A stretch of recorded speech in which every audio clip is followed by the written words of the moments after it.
3 dead bodies अंदर थी और एक डेड बॉडी जो बाहर पत्थर पर ऐसे लेटा हुआ था और वहां ही उसकी जान की बाजी हार गया था। शायद ऐसे बच्चे थे, किसी ख्याल में गाड़ी उधर चली गई है या सो गए थे। गुजरात के 4 लड़कों की गिलगित बल्तिस्तान में हलाकत की असल वजह क्या निकली?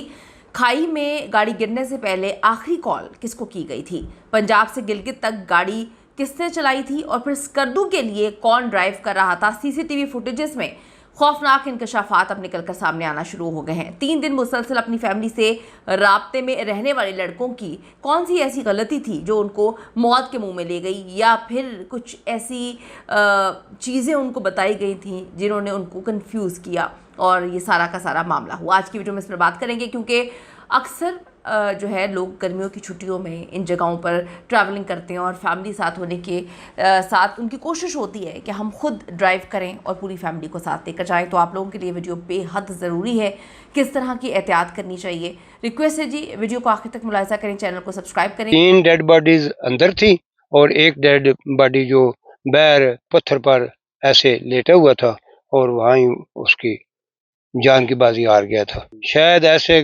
बच्चे थे, किसी ख्याल में गाड़ी उधर चली गई है या सो गए थे। गुजरात के 4 नौजवानों की लाशें घर पहुंचने के बाद वो क़यामत ख़ेज़ मनाजिर होंगे डेफिनेटली, वो तो हम महसूस भी नहीं कर सकते। तो आप इस पर हम क्या बात करें? जो वालिदैन पे गुजरी, जो प्यारों पे गुजरी, कि बिल्कुल सही हंसी खुशी घर से निकले लेकिन वापस ना आ सके। और ये कोई पहला वाक़या नहीं है, बेशुमार ऐसे लोग घरों से निकलते हैं जिनको नहीं पता होता कि उनकी इस तरह से हादसाती मौत हो जाएगी। आप देखें कि इनकी जब घर लाशें पहुंचती हैं तो पूरे मुल्क में खौफ और दुख की फ़ज़ा जो है वो सामने आती है, क्योंकि सियाहत जो है उसका सीज़न शुरू होने वाला है और सबको इसका शौक़ है। अहले खाना के मुताबिक नौजवानों का आखिरी बार राब्ता देन्योर में से हुआ, जहां वो मौसिन लॉज में मुकीम थे। 16 मई को सुबह के वक्त जो है वो स्कर्दू की जानिब रवाना हुए।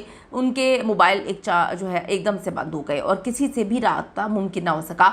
1 का बंद होता है, 2 का बंद होता है, चारों के चारे मोबाइल जो है वो बंद हो जाते हैं। यही वो बड़ी गलती थी जो इन 4 नौजवानों से हुई। आप ये देखें कि पहाड़ी इलाका है और इसमें एक दिन के वक्त जो है इंतहाई एहतियात से सफ़र करना चाहिए। इंतहाई एहतियात, मैं आपको फिर ये बात बोल रही हूँ कि दिन के वक्त भी यहाँ पर एहतियात की ज़रूरत नहीं, इंतहाई एहतियात की ज़रूरत है। और रात को तो मकामी लोग जो है सफ़र करने से गुरेज करते हैं, तो हम तुम या कोई कितना भी अच्छा ड्राइवर क्यों ना हो वो नहीं वहाँ पे चलाता। रेस्क्यू टीम और पुलिस ने कार को चेक करने के बाद रिपोर्ट तैयार कर दी है और चेक पोस्ट को बता दिया है कि देखा जा रहा है कि लड़कों को जो है वो इतनी देर से तलाश करना क्यों शुरू किया, उनकी तलाश में ताख़ीर क्यों हुई। महसूस होता है हादसे के बहुत देर तक एक सयाह जो है वो ज़िंदा था, वो लड़का ज़िंदा था। और हैरत है कि एक चेक पोस्ट पर इनकी गाड़ी वहाँ से गुजरती है, एंट्री होती है, अगली चेक पोस्ट पर इतने दिन तक पहुँच ही नहीं पाती। तो सिस्टम के तहत इनको मालूम होना चाहिए था कि लगता है कि गाड़ी हादसे के शिकार हो गई है, क्योंकि बीच में तो कोई ऐसी जगह ही नहीं थी जहाँ पर क़याम किया जा सके। नौजवानों की फैमिलीज़ खुद जो है वो गिलगित बल्तिस्तान जो है पहुँचती हैं। उन्होंने सोशल मीडिया पर आवाज़ें उठाना शुरू की तो रेस्क्यू ऑपरेशन शुरू हुआ। वरना आप देखें कि वो बेचारे पहले ही 7 दिन बाद रेस्क्यू हुए हैं। अगर फैमिलीज़ जो हैं ना वहाँ पर पहुँचती तो शायद कभी भी उनके बारे में किसी को इल्म ना हो सकता।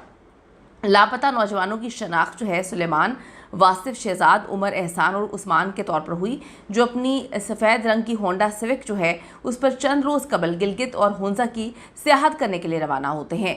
15 मई की रात ये नौजवान गिलगित के इलाके देन्योर से स्कर्दू के लिए रवाना हुए थे, जिसके बाद से इनसे कोई राब्ता नहीं हुआ है। अब आप यहाँ से देखें कि रात को ये जो इस वक्त कोट किया जा रहा है कि रात को ये सफ़र के लिए रवाना हुए थे। थोड़ा सा मैं आपको बताती चलूँ कि अक्सर हमने देखा है, मैं थोड़ा आगे चल के आपको बताती हूँ, फिर आपको इधर एग्जैक्ट मामला समझ आएगा।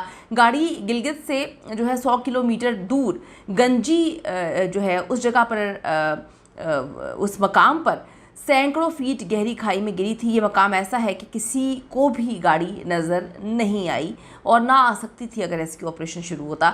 सैरो सेहत के लिए गिलगित जाने वाले गुजरात की ये 4 नौजवानों की लाशें मिलने के बाद घरों में सफ़े मातम था। मरने वालों में से 3 सगे रिश्तेदार थे।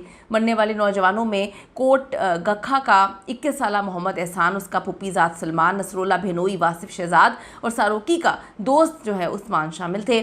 जवान बेटे, दामाद और भांजे की वफात पर जो स्कूल टीचर एहसान है, उनकी तो दुनिया उजड़ चुकी है, वो तो बोलने से भी कासिर है।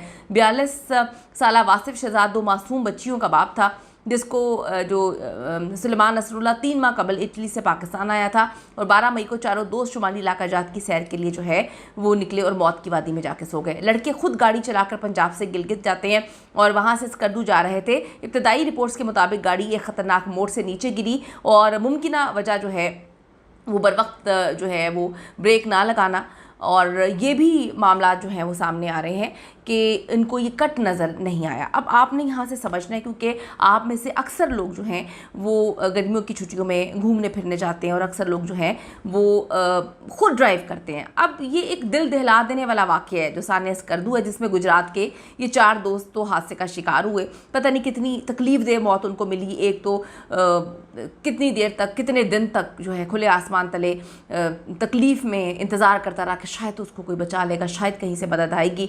ज़िंदगी का मुहाफ़िज़ तो रब है, अल्लाह ताला है, लेकिन हिफाजती असबाब इख्तियार करना हमारी ज़िम्मेदारी है और हमें ये बात याद रखनी चाहिए। सबसे पहले तो याद रखें कि जो शारे रेशम है उसको दुनिया का 8वां अजूबा जो है वो कहते हैं, जबकि जगलोट स्कर्दू रोड इससे भी बड़ा अजूबा है। ऐसे बेपनाह रास्ते जो हैं जहाँ पर बहुत ख़तरनाक रोड्स हैं। गिलगित से चित्राल सड़क बन रही है। शमशाल का ट्रैक बजाते खुद एक अजूबा है। स्तोर सड़क का इब्तदाई 20-25 किलोमीटर का हिस्सा इंतहाई ख़तरनाक तस्वुर किया जाता है। यहाँ सड़कें पहाड़ों के साथ घूमती हुई जाती हैं। अगर आप इसको तेज़ रफ्तार सब्र के बगैर जो है ड्राइव करेंगे तो बड़ा मामला ख़राब हो जाएगा। अगर ड्राइवर ने सड़क पर रहना है तो बहुत ही कम रफ्तार में आपको जो है गाड़ी मोड़नी होगी। अगर ना काट सका तो फिर सैकड़ों फीट जो है गहरी खाई आपकी मुंतज़िर है। मकामी अफराद और ड्राइवर्स भी जो हैं वो हादसे का शिकार होते हैं, लेकिन बहुत कम। इसकी वजह यह है कि सैकड़ों बार वो इन रास्तों से गुजर चुके होते हैं और एक एक गढ़ा, एक एक मोड़ उनको बहुत अच्छे से पता होता है। उनको बहुत अच्छे से पता है कि किस तरह से कहाँ पर मोड़ काटना है। मकामी अफराद जब भी हादसे का शिकार होते हैं तो वो 95% वजह टेकिंग की वजह से ही होते हैं। अब तमाम जो शहरों से लोग आते हैं वहाँ पर अक्सर जो कोचेस वगैरह जाती हैं वो एक ऐसी जगह पे जाकर जहाँ पर उनको लगता है कि वो आगे नहीं जा पाएंगे, वो जीप्स की या जो मकामी लोगों की मदद जो है वो हासिल करती हैं। आपका ड्राइवर आपका मुहाफ़िज़ भी है, जो वहाँ के लोकल्स हैं उनको पता भी है कि कौन सी जगह पर कहाँ पर ये जाना है। अगर गाड़ी ख़राब भी हो जाती है तो किस तरह से उन्होंने फ़ौरन आपको दूसरी गाड़ी में शिफ्ट करना है, नई गाड़ी में आपको शिफ्ट कर दिया जाएगा। अगर खुदा ना खास्ता आपकी गाड़ी अकेले वहाँ पर ख़राब होगी तो आप क्या करेंगे, ये भी बड़ी अजीब सी बात है।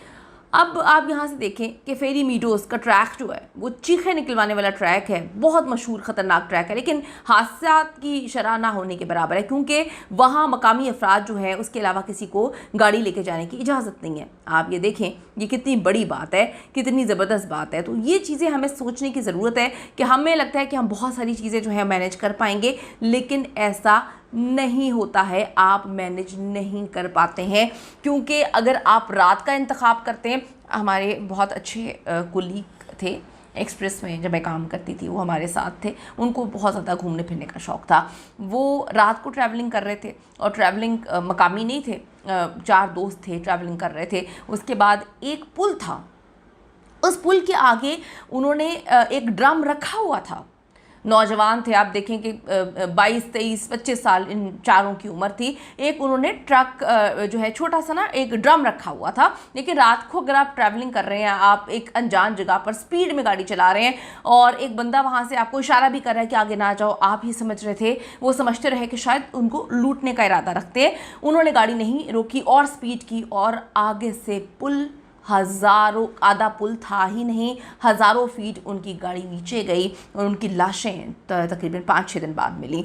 तो अब आप किसको कसूरवार ठहराएंगे? इस बात को भी 10 साल हो चुके हैं, लेकिन घर वालों के लिए उनके जवान बेटे चले गए। ज़रूर अपनी कीमती राय दीजिएगा इस हवाले से। खुदा ना खास्ता आपके साथ या आपके रिश्तेदारों के साथ इस तरह का वाक़या हुआ, आप क्या रिकमेंड करते हैं? जो मैंने बातें कही हैं कि ख़तरनाक जगहों पर मकामियों की मदद ज़रूर लेनी चाहिए, रात को ट्रैवलिंग नहीं करनी चाहिए, ज़रूर कॉमेंट